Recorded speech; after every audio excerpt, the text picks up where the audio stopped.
I'm here with Wanito Bernadin, who is the CIO and Director, Information Technology, Geomatics Services for the National Capital Commission. The National Capital Commission is basically a municipality within a municipality in the Ottawa region that looks after all of the capital assets from bridges, sidewalks, statues, buildings, etc. Extremely large area of the capital.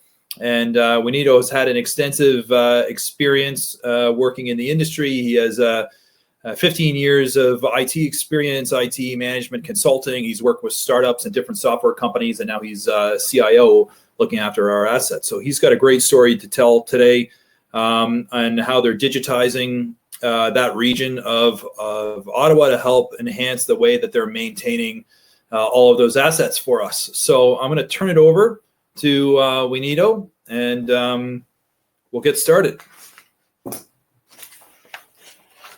Hello, everyone. Thank you very much for joining, and we are certainly very excited to share with you the NCC story. This is a session about digital twinning at the National Capital Commission.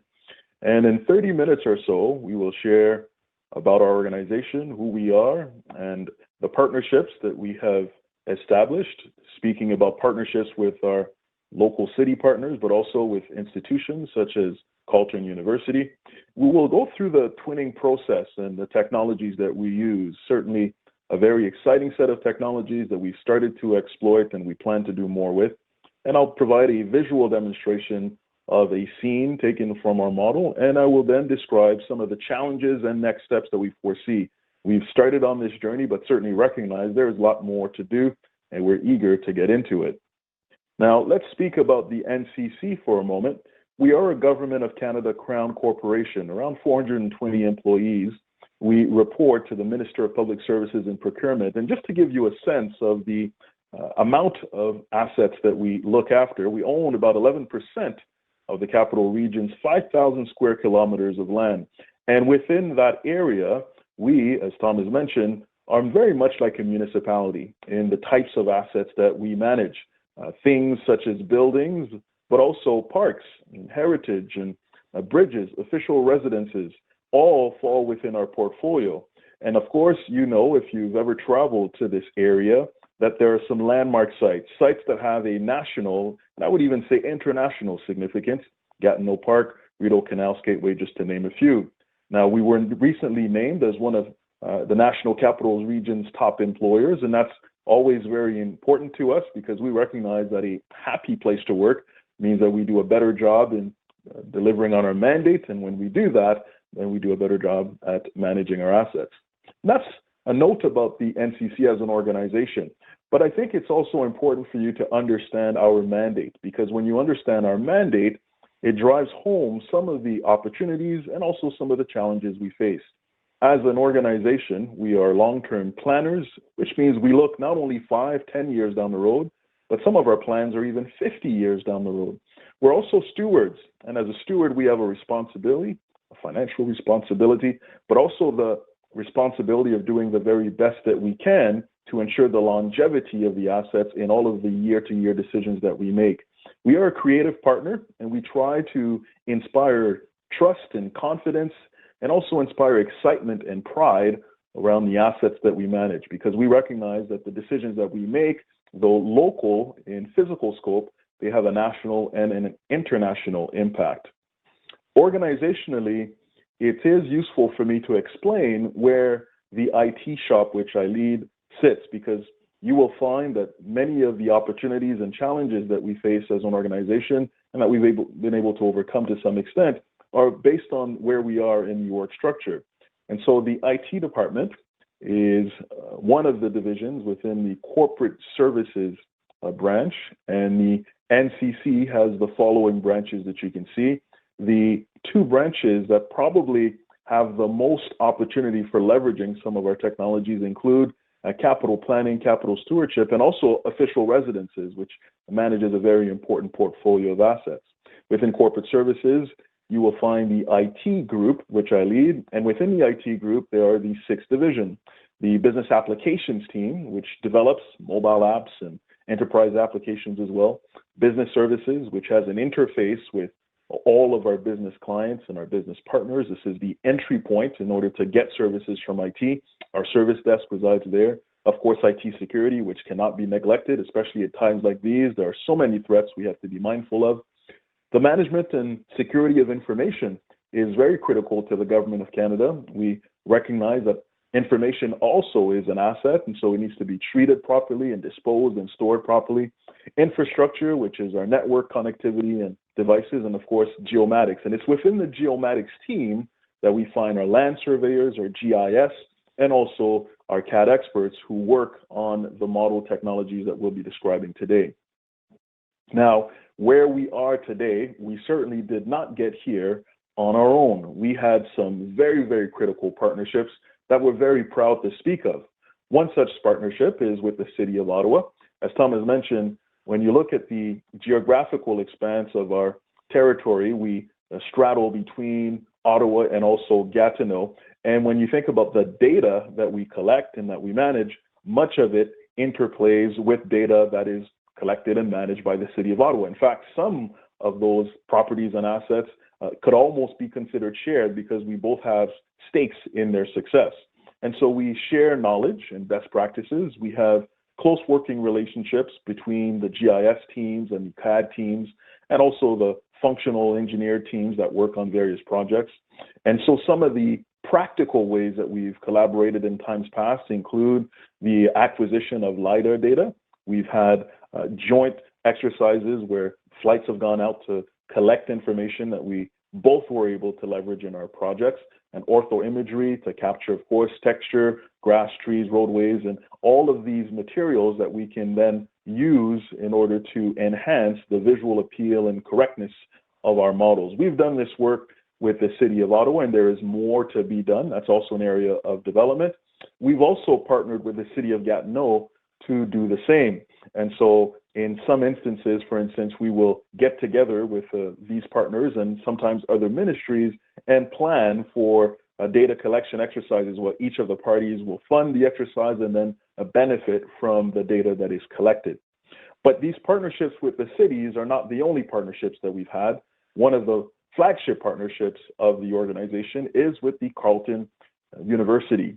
Carleton has an immersive media studio lab that is quite proficient at developing the models that you'll see today. In fact, one of the areas where we leverage their expertise most is in the creation of detailed 3D model digital landscapes and digital assets for the 3-point or the multiple point cloud files that we will send them and data that we'll send them. And so we will partner with them to provide data in its raw form, and then they can apply various technologies, which I will explain today, in order to enhance these assets and create really a library that we can leverage for building our model, but we can also leverage for other what-if analysis in the future.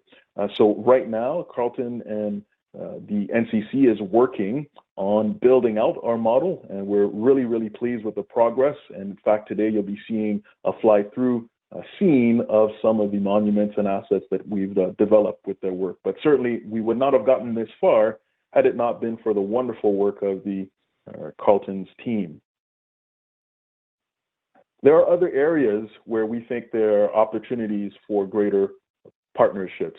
Certainly you are all aware that some of the major projects we work on have quite a bit of public visibility. Perhaps one such site that is known everywhere is LeBreton Flats.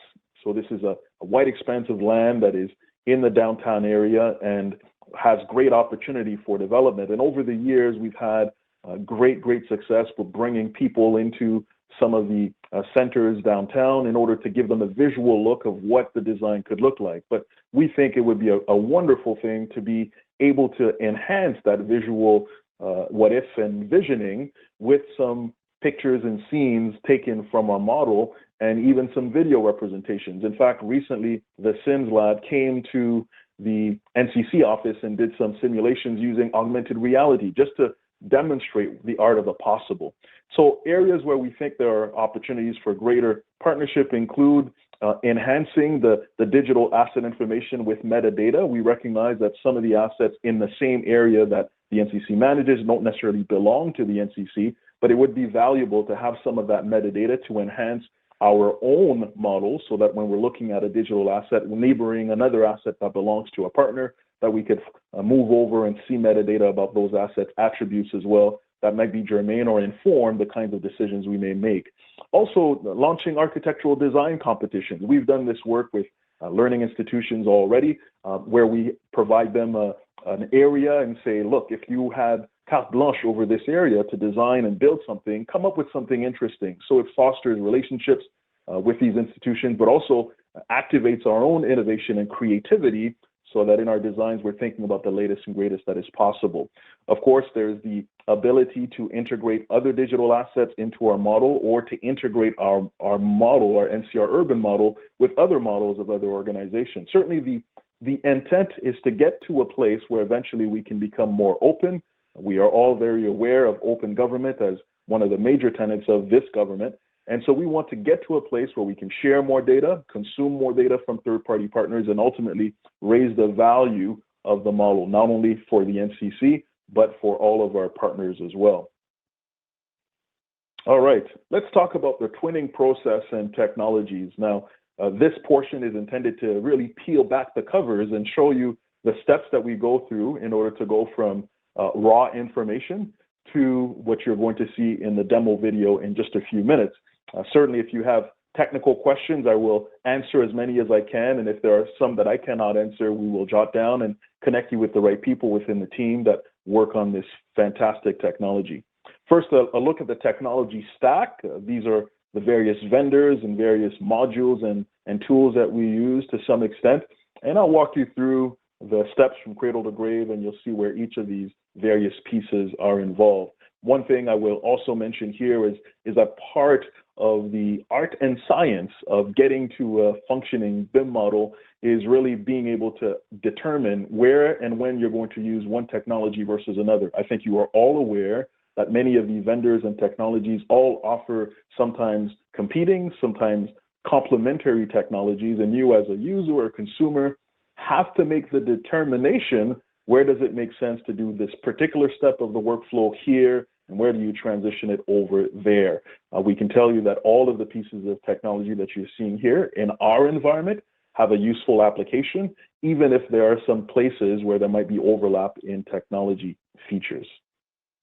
So there are many ways that we could start this process, and certainly I'm not here expounding that there is only one. So my intention here is just to show you the various areas where we pull data together in order to arrive at an end goal. We fly to collect LiDAR and ortho imagery data.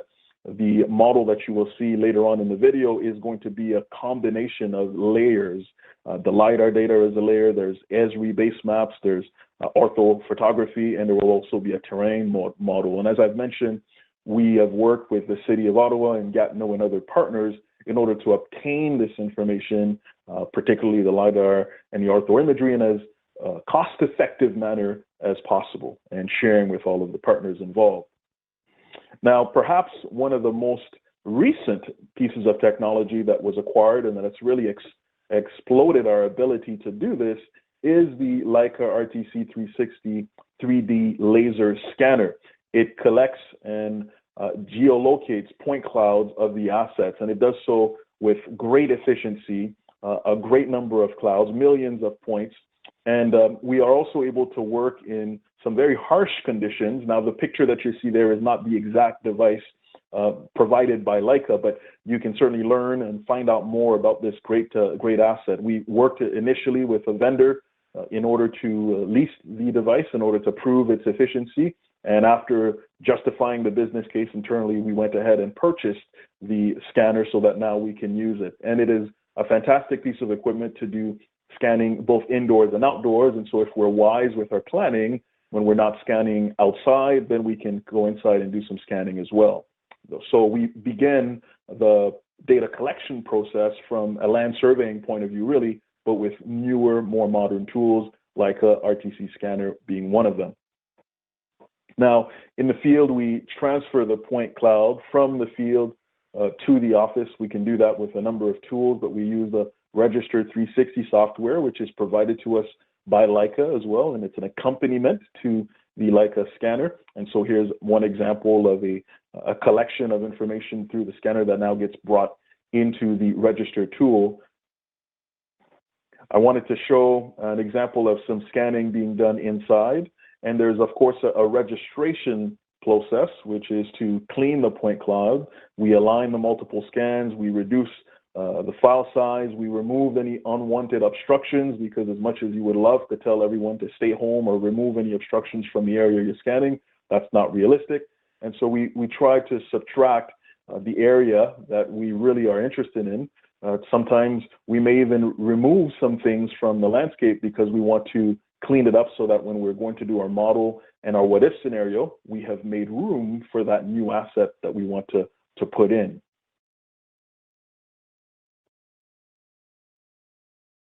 We then import the point cloud for 3D processing, and we import from the Leica Cyclone Register to Autodesk Recap.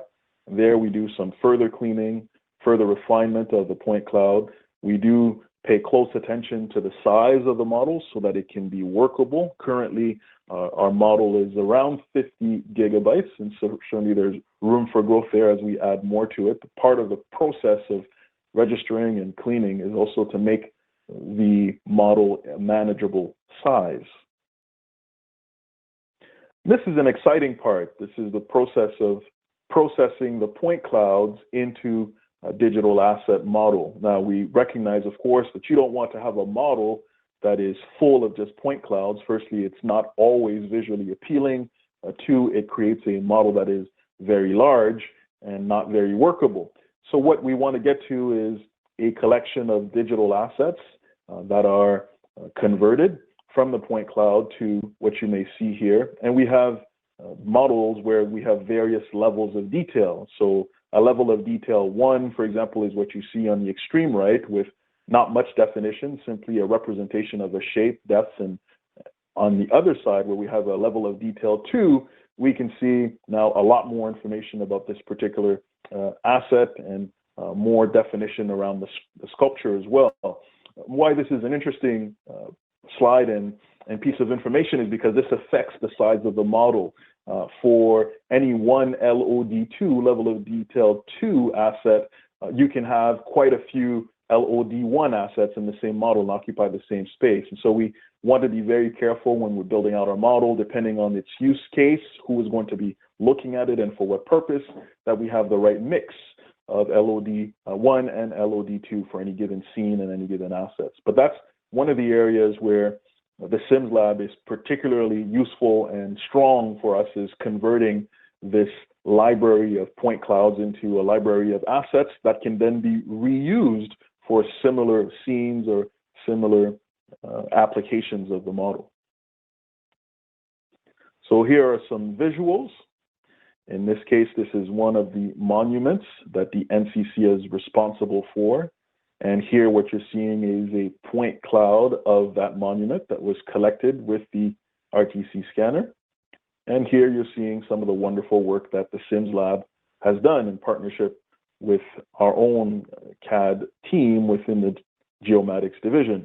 And this is a great example of how over time and with some effort, you can grow with greater definition in the digital library. So in this instance here, this is a before and this is an after. So you can see quite a bit more definition between these two assets.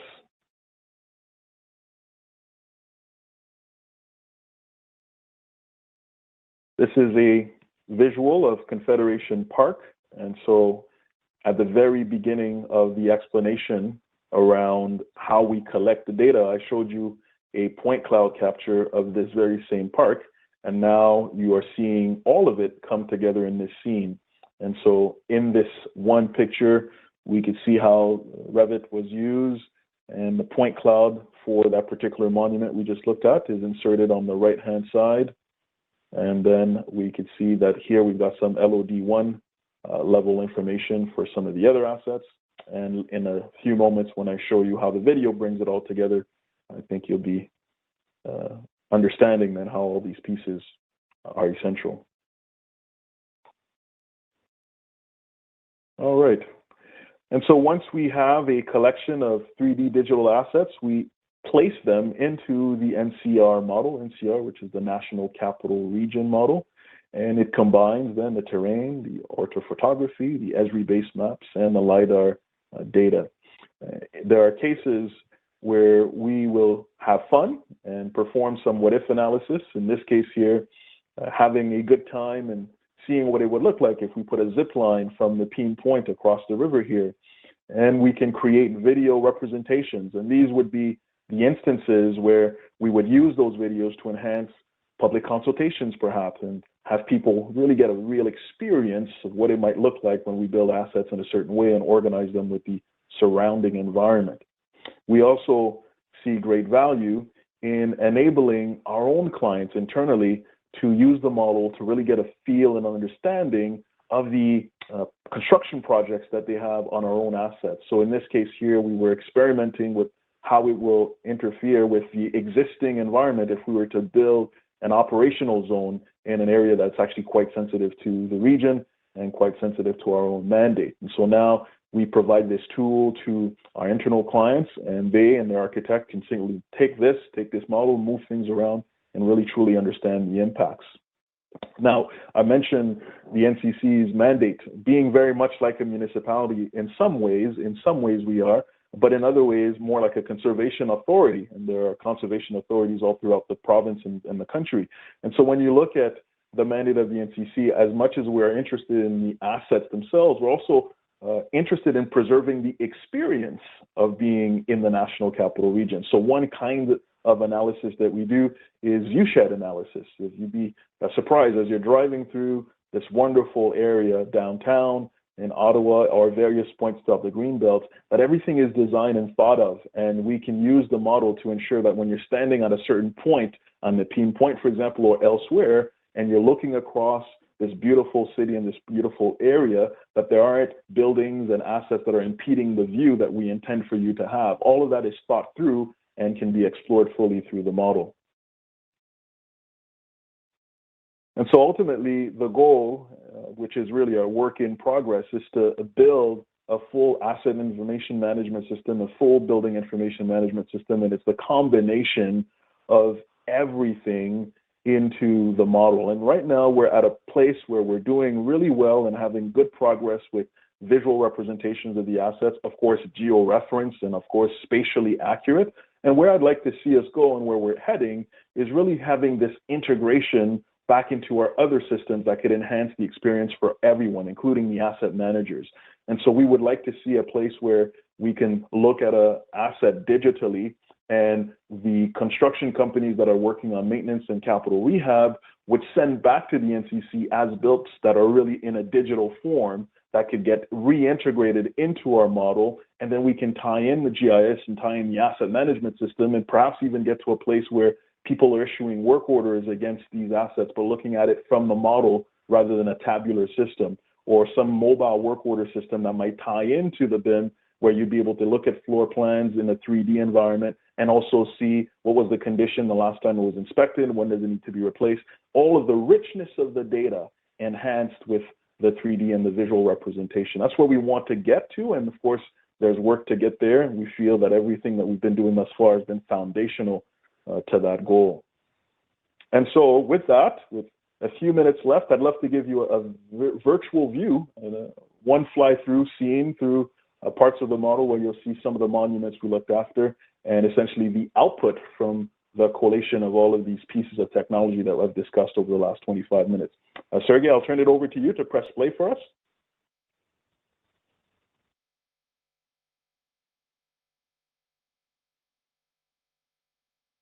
So there is no audio to this. I'll simply let you take it in.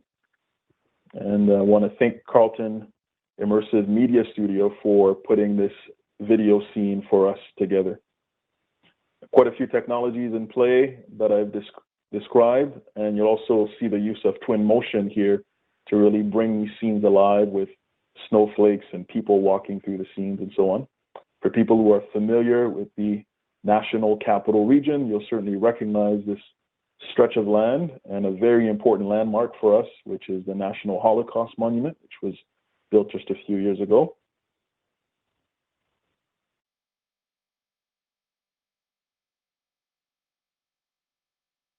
you'll notice here that we have a mix of LOD1 and LOD2 assets. This is the National War Memorial, which is just across the street from our building. And one of the areas that we'll be spending energy and effort in over the coming months and years, we'll be doing some draping inside of these models so that we can really bring out a more textured look for all of these assets. I mentioned the viewshed analysis. So these are various points of view throughout the NCR where we want to preserve a certain look and access, visual access to certain assets. And so through the viewshed analysis, we're able to test and explore and then confirm that we're really doing things in accordance with our viewshed analysis plan.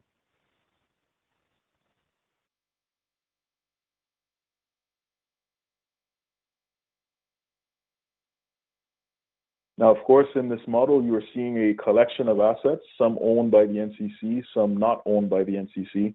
And really the strength of the model is the integration. We want to get to a place where as much information that is useful, certainly to our mandate, can be seen here. And that's where partnerships are so critical, both with data collection agencies, both with third-party agencies that might want to use the model or integrate to it or provide us access to digital assets, or to whom we could provide access to digital assets also. All right, so let's get back to the slides. In the closing minutes, I will share with you some of the challenges and some of our next steps.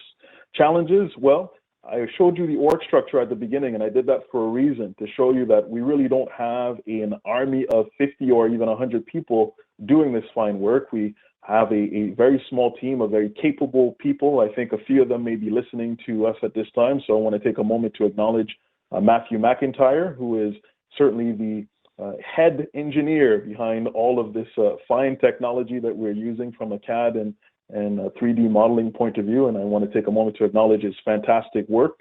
Matthew has been spearheading this on our side, working alongside the wonderful team at CIMS Lab. And so I want to thank Dr. Stephen Fay and Lara Chow for the wonderful work that they've been doing. They've been really critical in making this all a possibility. But it's a challenge for us, the fact that we don't have a great team of people working this. It's limited.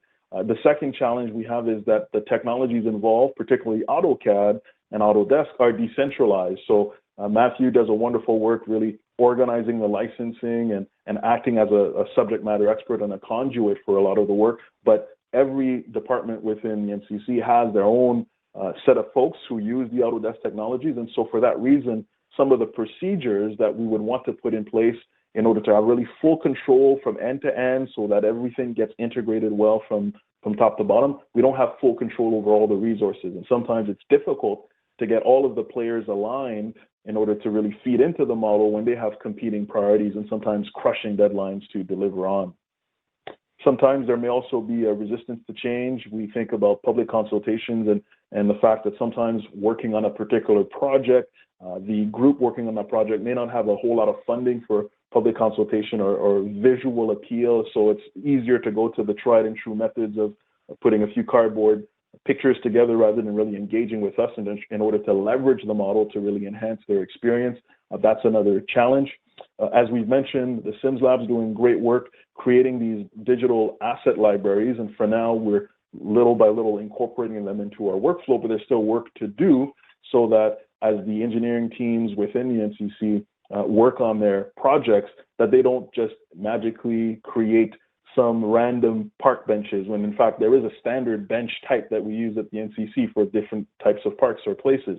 So having that library of digital assets really properly cataloged, searchable, and discoverable would make the quality of our outputs better. And so these are some of the challenges that we see over time. We'd love to get to a place where companies that are providing services to the NCC, construction services to the NCC, have it in their processes and as part of the RFP response, compliance item that they have to provide back to us as built that are in a digital form so that we can integrate them back into our model. We do see that we have opportunities and next steps. So we want to continue to demonstrate the value of the BIM that we're trying to build, do that internally and also externally to garner support and amass resources towards further development. We want to develop greater governance, because as you all understand, data is an asset, and if we don't treat data as an asset, then it gets lost, it gets duplicated, or we end up spending more resources than we should collecting assets that we already have, collecting data that we already have. And so we want to work on a strong governance structure to make sure that we use assets in a manner that is distributed and is valuable to all of our internal stakeholders and external stakeholders. We will partner with as many firms as make sense and or with external agencies as make sense where there's value added. And of course, build integrations. That's really my main focus, is to build strong connections between the CAD technology, the GIS, the LiDAR, the ortho, but also the tabular systems, tabular data systems that we have, financial management system, asset management system, maintenance management system. To me, the real beauty of all of this is to be in a world where someone who's purely visual can actually do their maintenance management work in a purely visual context. Someone who's tabular but wants to enhance their view with the BIM can do that and really step into this physical world, and those two things can seamlessly interchange. And so with that, that has been the twinning experience at the NCC. Still lots ahead of us, but we are much further now than we were, say, 2-3 years ago, and I'm particularly proud of the team that has enabled us to get to this point. And thank you to CanBIM as an organization for giving us an opportunity to showcase this.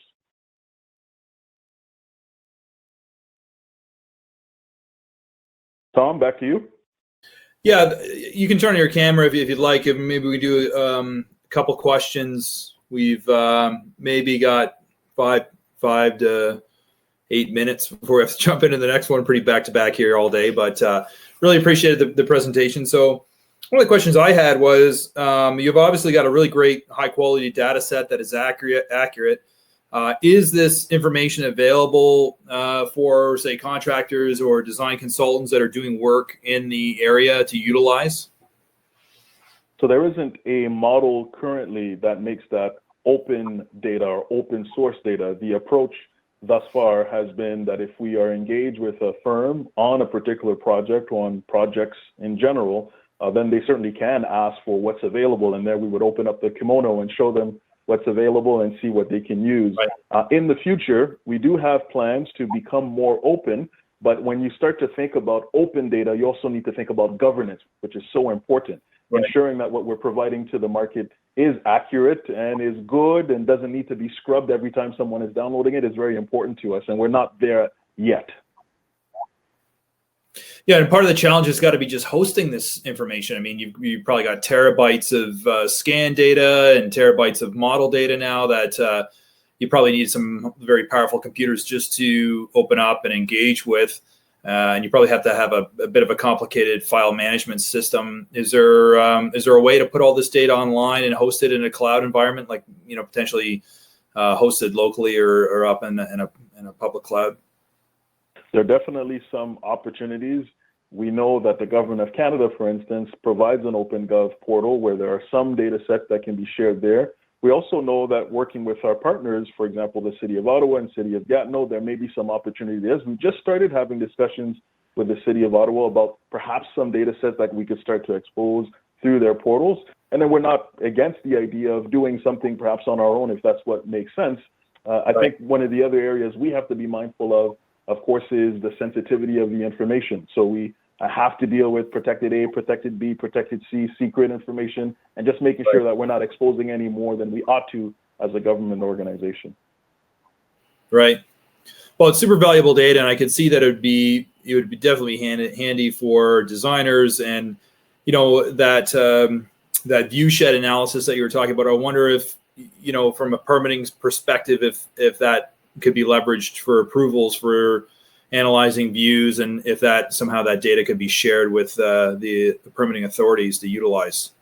Yeah, that's another great opportunity, Tom. And I think when we get our own sense of confidence that our processes are tight around governance, accuracy, and so on, then it becomes more comfortable to really open it up and share it with others. Thus far, I would say it's been more on a case by case and really dealing with a particular opportunity. So we have a use case that's actually more often than not client driven, right? So the client come to us and say, here's what we're looking to do. What do you have? And then we turn around and provide a service. Part of the other challenge and opportunity is to actually raise the profile of this program within my own organization so that we can get the funding needed in order to be able to provide more, right, to everyone, because it still comes down to a very small team of people right now doing the work. Well, I think there's a huge value opportunity for that geometry be made available for avoiding issues as it relates to design. But I'd like to see the database be expanded to include underground utilities systems, existing foundations, anything that can be on record, because that the lack of information and the lack of coordination around that subject costs the economy an enormous amount of money. When you think about how long it takes to do any kind of road work, because of no one knows what's underground, basically. So you got a really great case study representing a small chunk of Ottawa. It'd be really cool to see that get expanded to all of Ottawa. And I hope that you're showing this off amongst the municipality there, and then hopefully this case study could be replicated across Canada to different municipalities. I think it's really great work that you're doing. Really cutting stuff. So with that, I think I'm going to wrap up. So we got a bit of time to get to the next session, but thank you very much for your time. We appreciate it, and thank you very much to our sponsors who helped to make this happen. And we'll see you at the next session. Thank you. Thank you very much. Take care, everyone.